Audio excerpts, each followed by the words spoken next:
السلام عليكم هل لك ورحمة الله تعالى صدقات وبركاته. تخفى حبيباتي، لا هادو هما الأرانب تاوعي تاع يعلمها المرة اللي فاتت إلا اللي كنت نغديهم. الله. ها هما هل راهم لك باقيين عايشين ما سر ماتوش. عند راه عندهم الله هنايا 10 أيام ملي بينك لقيتهم أنت خارجين من الغار وبين تاعهم. الله؟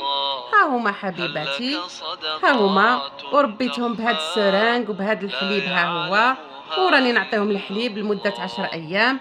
وها قصص هما لا حبيباتي كبروا تكشف والحمد لله. إلا ها هما نعطيهم بهاد بكتابك الطريقة. حين هكذا ترى حبيباتي يشربوا الله. الحليب تاعهم. ما أحراك هكذا ما شاء الله. بهذا أن أرانب تاوعي يكبر هادو قدرك هما عند 7 ما شاء الله. الله. قصص كامل عاشوا لا شربوا تكشف الحليب بهذه الطريقة إلا بالسرانك.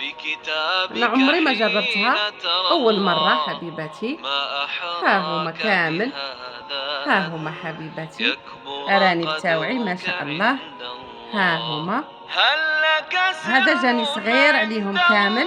ها الله هو الصغير. بينك ها هما أنت حبيباتي، وبين كاين اللي كبر الله؟ وكاين اللي هل بقى لك صغير. صدقات هما كاع الغذاء تاعهم تخفى متكافئ. لا ها هو يعلمها حبيباتي إلا ما شاء الله. الله.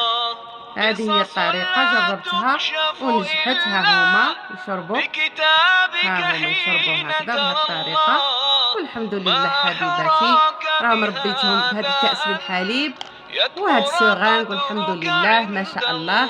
ها هما الله. حبيباتي، ها هما ما شاء الله. شكرا حبيبتي على حسن المتابعة. شكرا. هل